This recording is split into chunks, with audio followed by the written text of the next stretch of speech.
And I'll go over here. And where's that at? Should Instagram should say live. Okay. All right, there we are. All right, cool. All righty. Having trouble. Okay, well, we're going to record it right here. Okay, yeah, because I'm not seeing that. Yeah, I'm not seeing it live anywhere. No. All right, well. Oh, now I can't hear you.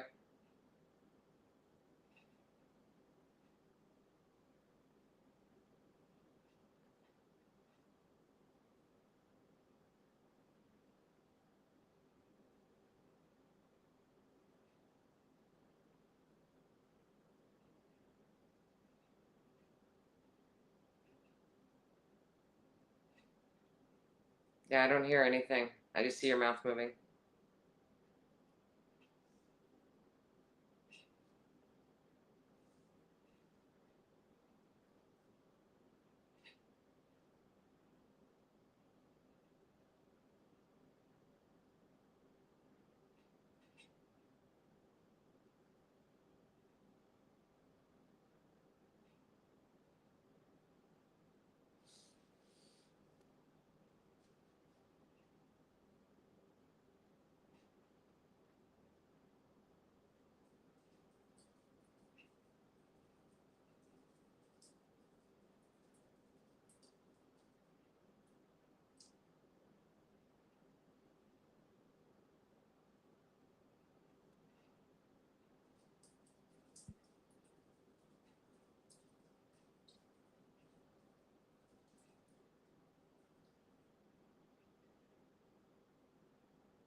Now, yes, no?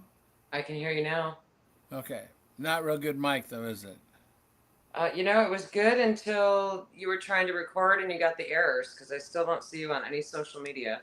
Okay. Huh. That says we're live. I'm not sure. Maybe we're just on. I don't know. We're live somewhere. Maybe it's YouTube. I don't know. We'll find. We'll figure it out. We'll figure it out. We will figure this girl out. Alrighty here. Hey, Hi, how are you? Cheryl. How are you? I'm good. I'm coming live from the kitchen. Okay. In new state? I am in Pensacola, Florida. Nice, nice. Bet you'll be glad to get back to the warmth. You don't have to put up with winter. Yes, yes, that was a big thing. Yes. Yeah, I don't blame you. Georgia, you're not on Instagram either. Okay. So there must be some kick out, and we're just gonna record for a half hour or whatever, and we'll call it a day. How's that? If we're the Sounds only good. ones, I'm gonna get a stool. you want to get a stool? You can have this stool. You're gonna stand up. I will stand up. I can always edit our conversation out. I'm still gonna be short. I don't care if I sit down. Alrighty, so we're gonna catch up on a couple different things. Tonight's topic is about when caregivers forget themselves. That's what our topic's about. So as you've been a caregiver, and you've been a caregiver, and I've been a caregiver. So we got caregiver. Okay. And so what we're going to talk about is the hidden cost, which is stress, and what that does to us. And so one of my first questions is, what does as a caregiver, when you were like with Gary and things, right? Well, he was in the He hospital, was in so the I really hospital. wasn't a caregiver. You weren't taking care of him in the house, but you were monitoring his care, right? Right? So you were managing his care. You didn't think about him at all when you weren't there, right? You thought about him all the time. So you were a caregiver. You were concerned about it, and that creates what? Stress. Stress, right? And Deborah, you've been a caregiver for your parents, Yes. right? I mean, 24/7. And so whether you are physically with them or not, there is always that stress. Yes. You're always thinking about 'em. Think mom, think dad, right? My mom, my dad, my grandmother, I mean, you start thinking about it. Some of us have been caregivers for years, okay? And that stress doesn't really go away, No. even when we're physically not there, or even if they're physically not with us, right? Okay? And that toll is what we're going to talk about. And so when we're the question is that when you're giving care, what does that day look like? Do you get time to yourself? No. No. No. No. So you become more of a patient than the patient. Yes, as the stress and the lack of sleep and the concern and the shuffling of the meds or the doctor appointments, it's you're I was physically running down, and even though I'm not physically in that home anymore, I am still emotionally, mentally drained all the Sure. time. Sure. Yeah, that never goes. It really doesn't go away. No, it doesn't. It No. doesn't really go away because when and there's a saying that the caregiver will die before the patient sometimes, and Mhm. it's true because we just wear ourselves out. And girls, women, ladies, okay, whatever word I get to use now, I don't really care. I'm at 75, I can say what I want, but you tend to be the more giving. It kind of tends to fall more on the female than does the male in the general roles. If you look at most caregivers in hospitals, if you look at most caregivers in families, it's almost always the woman. Now, guys do it too. I mean, guys Right. take care, right? And they're just can be just as good. But as a rule, you were almost always raised psychologically to be a caregiver. If you ever played with dolls, you know, you are nurturing that and taking care of and combing their hair and dressing them up and giving them naps and right, making them look. I really think it's the nurture piece. I Yeah, really do. It really is. I think most women lean into that quite a bit. I mean, obviously we try to emulate our mothers, Right. and society through the different eras that we've both been in, Cheryl. Right. Yeah. My era, we started to stray towards, I'm independent, I don't have to be home, I don't have to have a baby on my hip, I can have a job. Right. But You know. my granddaughter's going through something right now, and I'm just very, very concerned. And that's still there in me. Yeah, you want to help, no matter what it is. We want to relieve. We want to relieve pain. Hmm. We want to relieve pain and suffering. But no one ever looks at one themselves pain and suffering, and nobody from the outside looks at the pain and suffering that we experience, right? And oftentimes it's poo-pooed off because we kind of poo-poo it off. All of a sudden, what's the word? What's the word that we always use that starts with an S? I need to be strong. Hmm. I need to be strong. I need to be strong. Who told you that? I mean, seriously, what does that do? Is that we then inhale and it keeps in. We just keep inhaling and inhaling and inhaling. And Hmm. Jennifer, what was one of the first things I told you to do? Is to exhale. Yeah, to exhale. And with your comment about strong, I just remember growing up, people telling me, "Gosh, you are so strong." And I'm thinking, my world is crashing around me. My grandparents just passed away. I feel alone in this moment. But because I'm not hysterically maybe crying in that moment, it's, you're so strong. And I'm, so my brain wired itself to, Sure. okay, if I don't outwardly show all this, that means Right. that I'm strong. Yeah. Well, one of the nurses in the hospital after my husband passed said, "You have the admiration of everyone on this floor, the way you've handled it and how strong you've been." And I thought, Hmm. I felt like I had to be. Yeah. It's the only way I could cope, you know. And sometimes I don't think I'm coping now. And I feel that too, Cheryl. I have to go into visits with my parents. They're few and far between, but the last one that I Sure. had, I went in with it. This is a business transaction. No Okay. feelings allowed, Right. just so I could absorb, Mm-hmm. And again, I mean, I'm not focused on myself. Right. Yeah. It doesn't matter how long it took, 4.5 hour drive there for an hour and a half visit, 4.5 hour drive home. I'm not thinking of myself. Right. Right. Yeah. It's just, I think, a normal thing we do, you know. I don't know. And when you think about it, look back at the caregiving type environment stresses that you've gone through from your sister and your mom, your dad, your brother, you know, what the grandkids are going through now over the last couple of years, and you start looking at the years that you spent with with mom and dad, but that been even if you think back, the caregiving that you did um, in your relationships and things from the time you were married and things. Just think over your lifetime.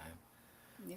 The amount of times that you were exposed to, one, you had to be a caregiver, and two, what the emotions you had to use to be that strong person. Now, nobody on the outside sees what's going on the insides, Mm-mm.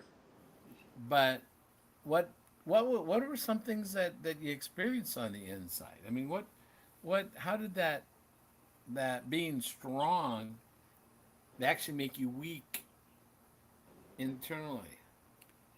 Turmoil always, it's always on your mind. It never goes away. Um, after my husband passed, I had so many things I had to do. He passed so quickly. Um, I just had to get all my ducks in a row, and I wasn't thinking about anything else. And I know I neglected my husband. I mean, not my husband, my kids.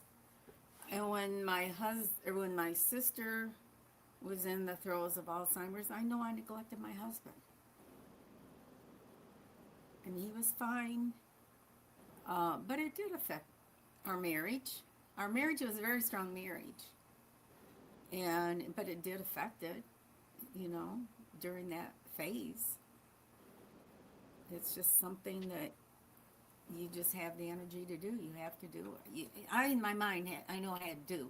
I had to do it. I had to do it. Hmm. And how did that affect your health? I lost a lot of weight. How Although, about your sleep? yeah, my sleep. Yeah. How about your gut? Did you have any issues with Oh, your gut? no, I No? didn't, but it just seemed like my stomach at times is always upset. Hmm. Um, yeah.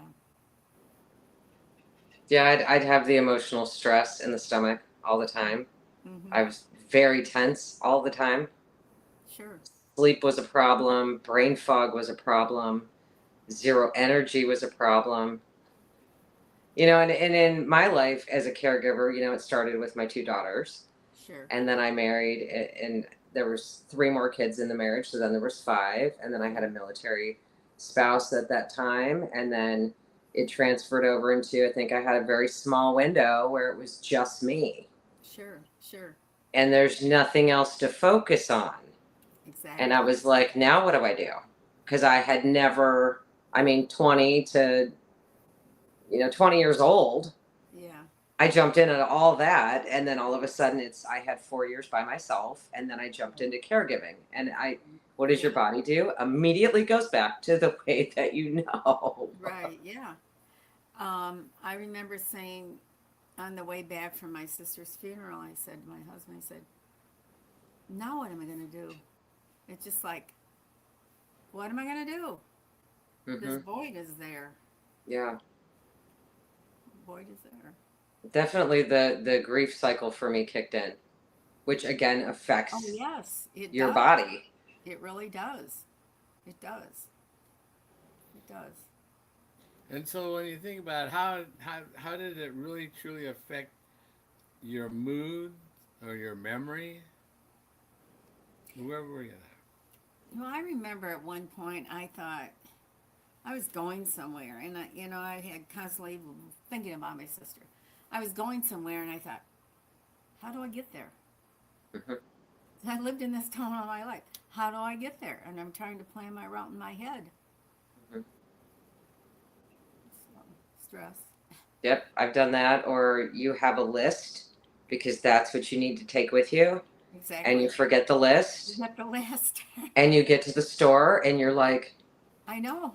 huh. You're lost. And that was before I would, put it in my cell phone. Right? So it was literally a piece of paper, and I'm thinking, and then I then still it use was the it. turmoil of, but where's the paper? I know. Where I did I still leave do it? that. I still use the paper. I just need this sacred piece of paper. Don't you? So It's yeah, for me, it was the forgetfulness. yeah, Um, my mind was always racing. I could not focus, right. Yeah, I am very emotion driven. So everything was based in the emotion, right. and the eating would fluctuate. Right. My feelings dictated what I ate or when I binge Hmm. eat, or Right. there was no stabilization. No. Yeah, and no, just think about what have you guys when you're in those states, what did you give up on for yourself? What did you give up? You know, and and and that also added to the additional stress. I mean, what think about what did you give up to be in focusing on I caregiving? basically gave up my life as I knew it.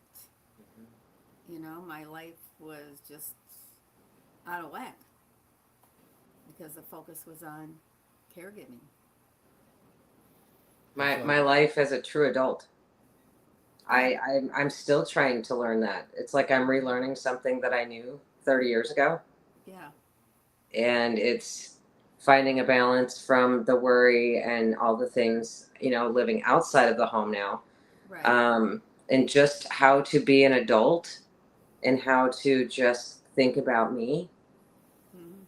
yeah, and before you got thrown into the caregiving roles, I mean, you probably had exercise or gym or social groups, activities, things that you were kind of doing or doing with, even the person you're doing the caregiving for, but all of that changes, right? I mean, you may have a routine of walking or schedule Oh, of eating or I used to walk a lot, and my husband and I had a business at the time, and I worked there, but I just left the business for a while because of it. I couldn't focus, and my daughter and daughter-in-law worked there. I knew it was in good hands, and my husband. So Mhm. I didn't feel bad about that, but I just I wanted to I needed to take the time to walk away. Mhm. And I'm glad I could. I'm glad I could. I couldn't have done that with other jobs. and For me, really was those 4 years that I spent after my divorce, where it was just me. Yeah. And because you're still in a caregiver role when you have children and you Oh, have a you are. spouse, Sure. and then it was just me and my animals. So Mm-hmm. yes, I was still caring in a sense, but it's Right. completely different. Oh, it is. It's completely different animal. Yeah. um, but it gave me the space to have the feelings, work through the feelings. A lot of things in my life actually ended up being mended. Um, I found my biological family during COVID, so that was huge for me. Right. But then when you go into the, living with your parents in That's your a late 40s to care for them, I right. mean, I used to spend a lot of time outside, like you do, Cheryl. Yeah. I took great pride in my yard, even though I rented a home. It was a big Right. deal. It was a calming space. And since that shift, I don't live anywhere where I can do those Can do things. that. Yeah. Yeah. So it's it's almost like it's still again like a loss. But I did notice that there is a gardening group. So I passed that today. So that's Nice. going to be the first Sure. transition back into myself where they have Mhm. activities and things. And I know That was today. that is crazy. Crazy is right. That plant was so little. It was a hanging basket. I, My son says that because you put it in too big of a pot. And I said, well, it's all I had at the time. And I keep trimming them because they get heavy and they fall over. So I cut some off and they just come right back. There's my rose, my one of my favorite rose bushes. It's just you, you need to be in Better Homes and Gardens. oh, Absolutely. George, start making submissions because There you that is go. amazing. I'm telling you. I'm telling you. So, but if you're talking with some friends or and what signs could you see that for others? If you're talking, what how do you know that someone's running on empty? Now that you both have gone through as much as you have in caregiving, what signs? What do you see um, that someone might have? What would be some of those that they're running on empty? What would be some signs you would notice? well, I see a lot of it. People coming in the shop I work in, body shop, and people that I know and people that I don't even know. I can tell it right away. This one guy comes in. I've known him forever, and he lost his wife a few years ago, and he's in his mid 80s, but you'd tell him something and he'd forget, or you'd call him and then he'd come in. Well, when am I supposed to do this? When am I supposed to do that? I could see it right away before he started doing that. And there's a few other times people have come in and I thought, not something there. There's something there. So I think you become accustomed to it because you know what the signs are. But even the little signs, you know, Hmm. it's I think a lot of it too is you can tell by the dark circles under their eyes, the way they carry themselves, right. the mood shift. Mm-hmm. If they're normally a bubbly person and then suddenly they come in and they don't have that Right. bubbly self that they normally do. Yeah. Um, and I would even say mood swings. I mean, I Oh personally went yeah. through a lot of those where it's the frustration and you're trying to get your point across and your loved one doesn't understand and Right. you're trying to meet them where they are and then you're crying because it's sad you're watching it in front of you. Right. you know. I Um, walked I walked out of my mother's room. She lived in assisted living and she had dementia going on and I walked out of that room one day crying because I felt like everything I said she was attacking me. mhm. And I walked out crying. I really did. Really did. Their Yeah. whole everything changes. Mhm. What do you wish that others knew about caregiver stress? Well, that you need to take time for yourself if that's possible. Jen, that I wasn't a full-time caregiver, but you were. And how do you do that? How do you do that? Yeah, that was the question that you guys asked me for the last 4 years, and the answer was always, well, I went on a walk. Good. Yeah. I met somebody in the neighborhood. If it wasn't for my little dog, I probably never would have gone outside. Yeah. Yeah. And what for both of you? What self care practices helped you the most?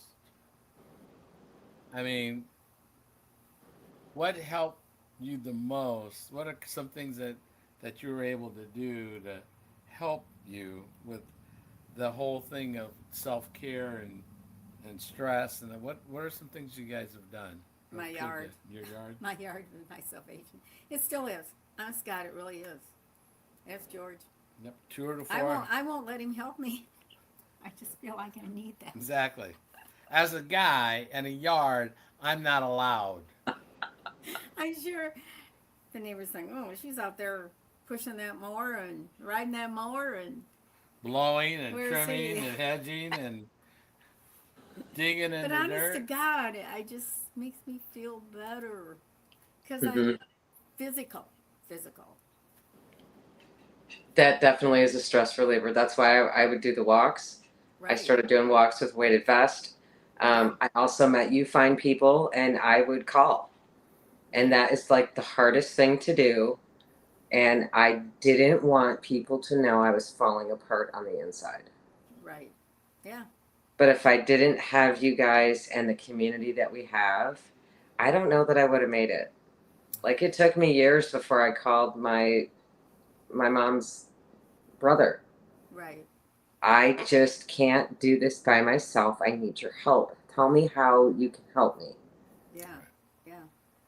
And there That's you the whole thing. You Hmm. need help. You need help, and and But you're like pretty. Cheryl in her yard, I did not believe that I needed the help. yeah, and because we go back to the word we use to start, strong. Hmm. Yeah. Now we have now I must be weak. There must be something wrong with me. I can't. Why? I've always been able to. I've always been able to handle it. I can juggle 5 kids, a military spouse. Why can't I handle this with my parents? Exactly. Yeah. Yeah. That's exactly what I told myself. Yeah. But the realization when we and for those that are looking and have a conversation with someone that talks about and that's in a situation where they're dealing with caregiving and stress, if someone approaches you, they really aren't asking for advice. Mm-hmm. They really just want to be heard. Right. They want to be heard, Yep. understood, appreciated, but heard. Because you don't, if you're the listener, and even if you've gone through, like what I've gone, I'm in a situation with my 97 mom, right?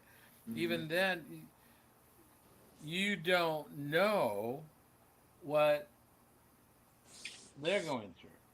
No. But they're reaching out because they want to be heard. They need an outlet. There needs to be a flow. Mm-hmm. And if and or when they say, "Hey, what should I do? What would you do? What would you do?" That you're open. Mm-hmm. That you're open. That's where we get to share our experiences. Mm. But even in sharing experiences, we ask more questions Right. because you don't know the right script. Yeah. Especially if you haven't talked to them for 10 minutes, you haven't talked to them for 4 years. I mean, like, Mm-hmm. yeah, we can make the Picasso out of that right now. No, what are you talking about? Accept and listen. That's really part of it. Then in self care, a lot of times we need to think about gratitude. You know, what am I happy? What am I grateful for? Mm-hmm. You know, even if it's I'm happy, I'm grateful that I get to help them with whatever they're going through. If a caregiver's patient, if you're the caregiver, we need to be grateful that we have they if I wasn't here, what would happen? If I wasn't here to take care of them, if I wasn't here, if I didn't know, if I didn't pour my heart, love, and soul into it, if I didn't put my spirit into that, where would they be? Whether they appreciate it or not, is not the thing. Mm-hmm. But we need to appreciate the gifts that we have, our time, talent, and treasure, to pour into them. Okay, whether they like it or not, and a lot of times they don't like it. I mean, what did mom say about me? Your mom she just well, my mom every all 10 of us kids do it are at mom's at least once a year during a month, and I'm the oldest, so you know that's George, okay, and one of the things always is that she would always make mention about little nuances that what she didn't like about this one and what she didn't like about they're so perfect or they make everything, they organize everything, you know, there's always a criticism. Mm. Anytime people would ask, well, what about George? Well, I don't like it either, but I'll listen. You know, I get the extra help pass. Brother that's a doc gets an extra help pass. I'm the oldest, so I get a little extra help pass. But you know, even if they're like that, you understand that you think that they're, if it's Alzheimer's dementia, you think they're being mean, but they have memories and they know how to get an emotional rise out of you. They know where the wound is to get an emotional rise. So now they're successful in getting a stimulus because they know that one. I got it out. See, it worked again. Okay, whatever. So the big thing is don't feel guilty. Be excited and be happy that you can help them, because without your energies, where would they be? Who would take care of them? Right. And would they even accept care from somebody else? His mother has a hard time with that. She really does. Yes, Anybody yes. in the house. I know she's had to change since all this, but yeah, Yeah. she's had Yeah. to change. I think that's really the torment. Yeah. Is that when you've been doing it and then you're abruptly not doing it? Well, how are they being taken care of? Mm-hmm. What is the other, in my case, what is the other party Right. doing Yeah. to care Yeah. when things were moving along smoothly? Exactly. I mean, the best they could, Right. Yeah. you know. It's like, Right. And that's perfect, because what that goes right into our next question. You must be reading No, my I'm thoughts, not. right? Like, but so how do you find time for yourself without guilt? Well, I wasn't a 24-hour caregiver, so that really doesn't apply to me. But You go you just, outside your yard. yeah. If you left the hospital, or Okay. Well, I mean, I was at the hospital almost 20 days, but I did go home a couple nights. My son came up, or my brother-in-law came up from Florida, and he said, "I'm getting you a hotel room for the night," because I was staying at the hospital in this stupid room that some homeless people would come. They had a room where, you know, they give you blankets and pillows, and they had lockers you could lock your stuff in, but it was very uncomfortable because you didn't know who was in there, because they had told me sometimes homeless people come in there. And I know one night there was, and it was just very uncomfortable. And but I didn't say anything to anybody, you know, even my brother-in-law, my kids didn't know that, but my mother-in-law came up from Florida and he said, "I'm getting you a hotel room for the night because you need some sleep." And then another time, my son because we were hour and a half away from the hospital. My other son, he said, "I have a friend here in Peoria. If you want to go to their house and take a shower, I'll take you over there." So I did. You know, it was hard because I just had the clothes on that I wore most of the time. My kids did go to, my daughter-in-law and my daughter went to Walmart and got me another top or something during that time. But I think I came home maybe 3 times in those 20 days. And that was just to grab more clothes and whatever. so one of the questions to me is, what looking where we're at now, and talking to someone, if someone's just starting, if someone's just gonna, we'll kind of wrap it up with this. If someone's just starting to be a caregiver, okay, someone's just going into whether it's a family member, uh, a spouse, whatever. If it's whether it's mental or physical, someone's had a stroke or a heart attack, or and it's not always dementia. Maybe they're suffering from some kind of metabolic condition, or whatever, and now they need someone to care for them.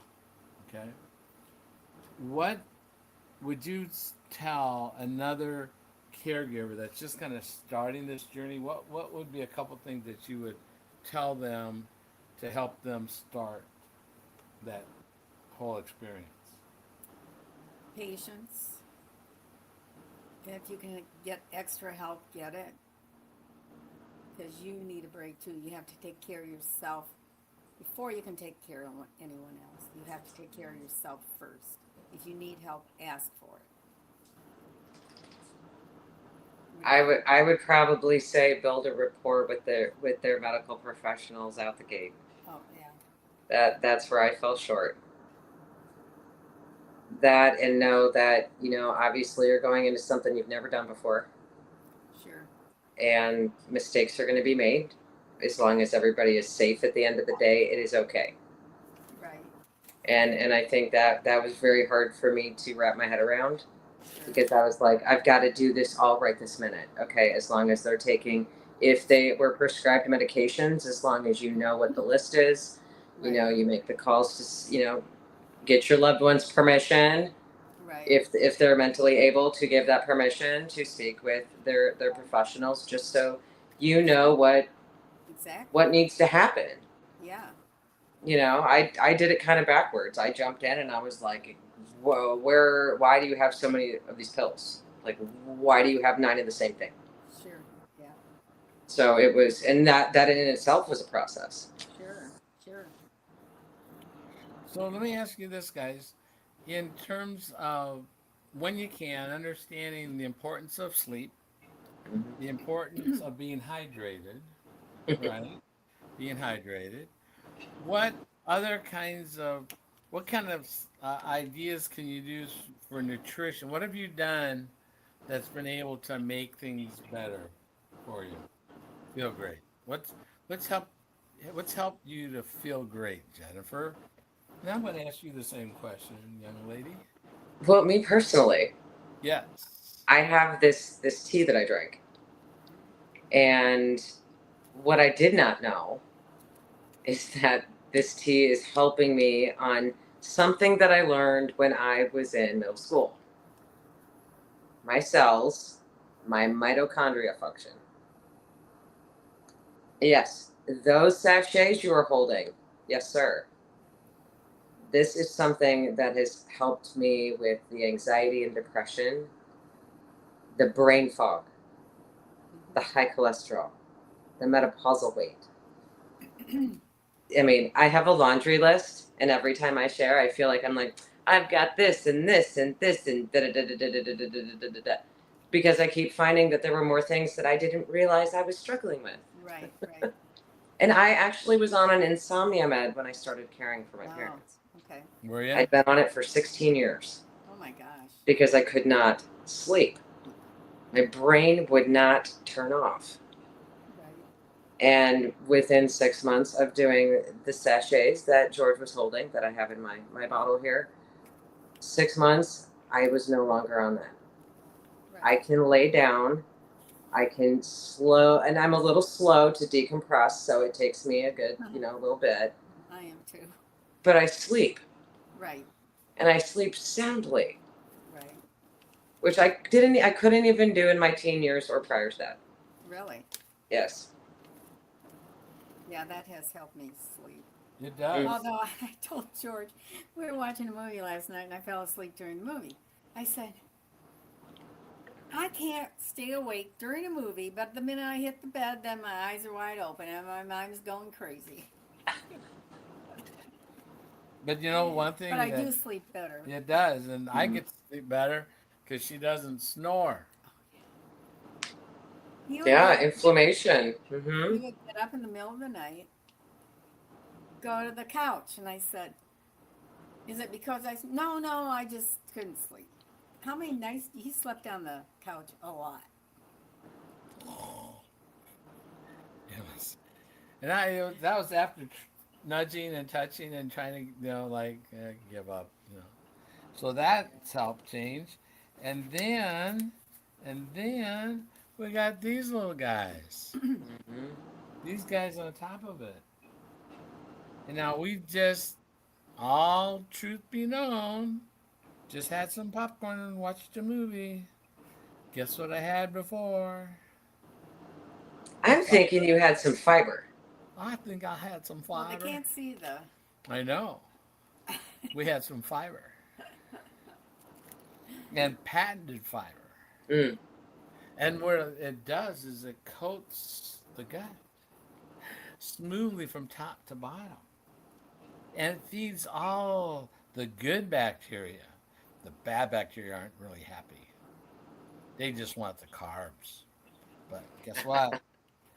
I put these guys in there, put this in there, and you know what it does?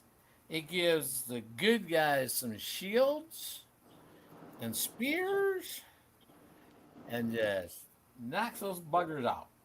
It gets rid of them bad buggers in your gut. And your mood? Come on. Mood better? And mood's better, right? Memory better? Brain Oh, fog gone? yes. Brain fog gone? Yeah. Yep. Yeah. Hair grows back? Yeah. Or grows thicker than it was. Yeah.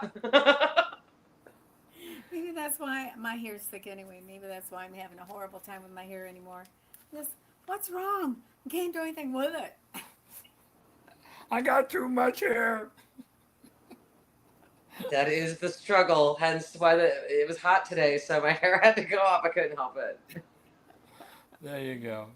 Well, guys, listen. I thank you for sharing about being a caregiver, and the chronic stresses and things that happen to us as caregivers. Um, and it is true that there isn't a book per se. I mean, it doesn't come with the manual. You just like it's kind of like volunteering without getting a choice. Because if not for me, who? If not I, so we put ourselves into that potential harm's way.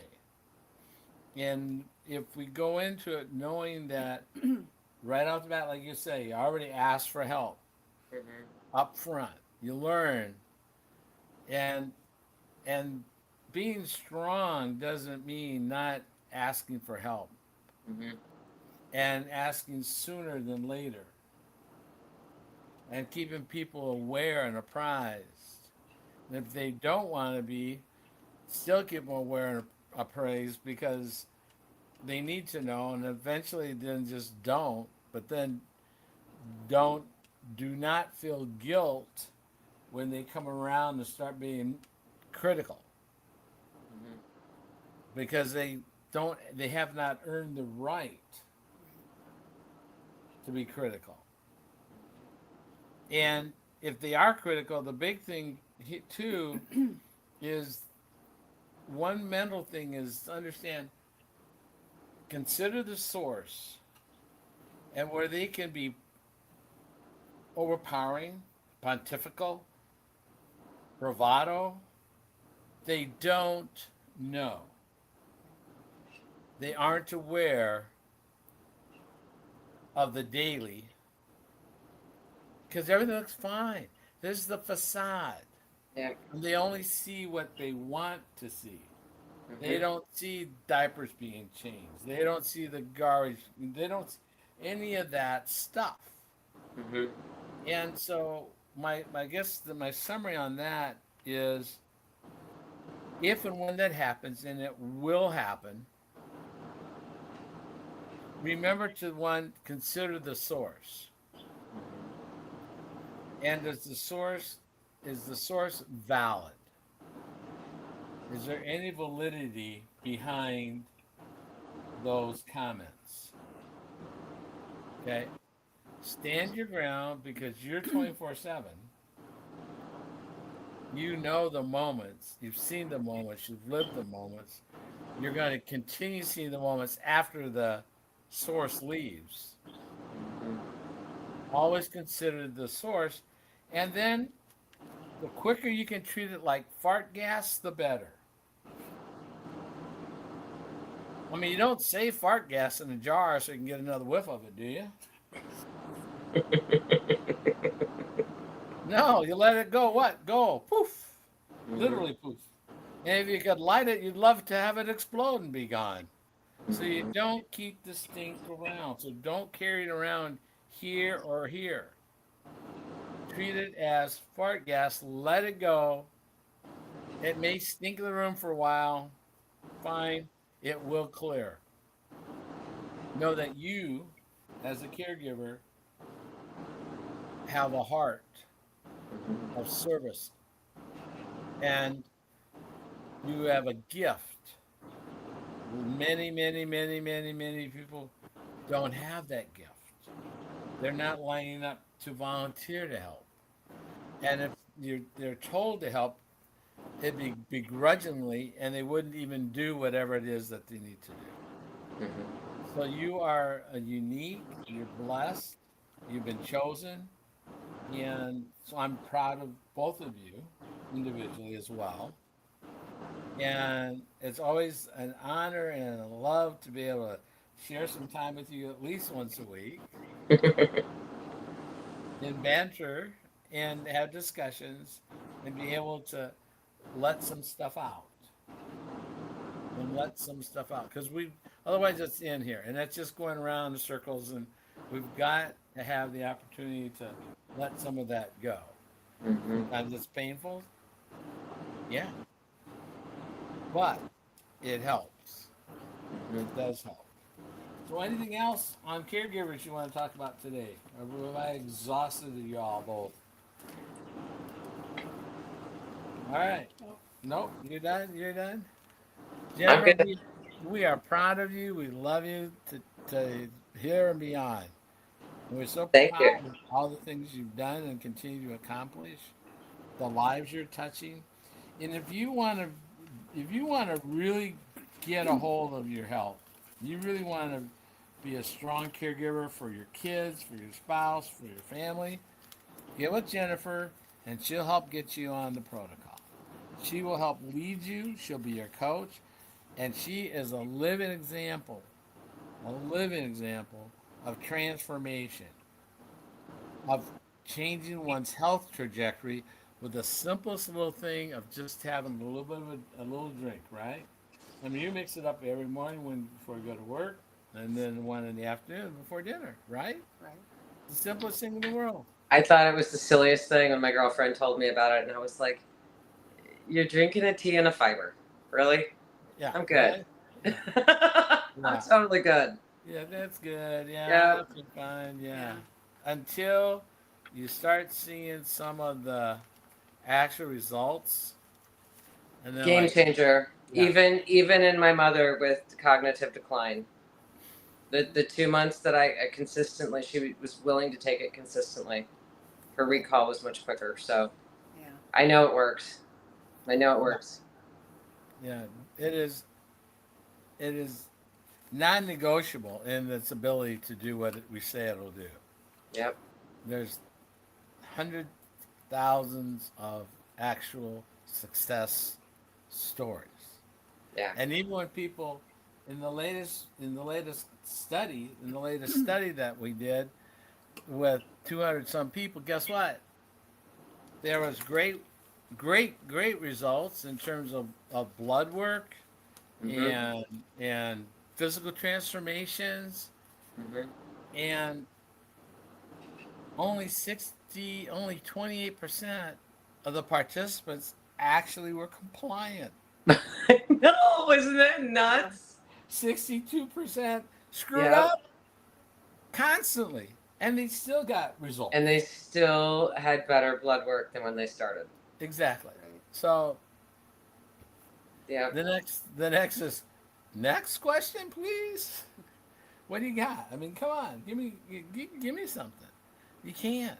Well, and nowadays with you always talk about the modern food environment, and I think it's good to note that it's all natural.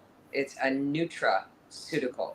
Exactly. In the physician's desk reference, the Bible, the doctors look at the medicine. Right. It's listed under all the products that we have. I think there's 13 that 18. are listed. 18? 18. Okay, 18. I stand corrected, but 18. I mean, and a 90-day money back guarantee. What medication can give you that? Exactly. None that I ever found, because they just kept changing them to find the one that worked. Right. Yeah, and if it doesn't work, they just pile on some more. We'll just add another one or increase the dosage, right? Yeah. Yeah, here's another copay. Come back and see me in a week. Come back and see me in 2 weeks. Come back and Right. copay, and then medication copay. Mhm. Yeah. You get to be managed for life. Yeah, no thanks. No. I'm done with that. I agree. I don't have time for that anymore. I don't like being a frequent flyer at CVS. There you go. I No, love thank you. it. All right, girlfriend, you have a great week. I'll see you tomorrow. Yes, sir. I love you guys. Love you. Thanks, Bye. kiddo. See ya.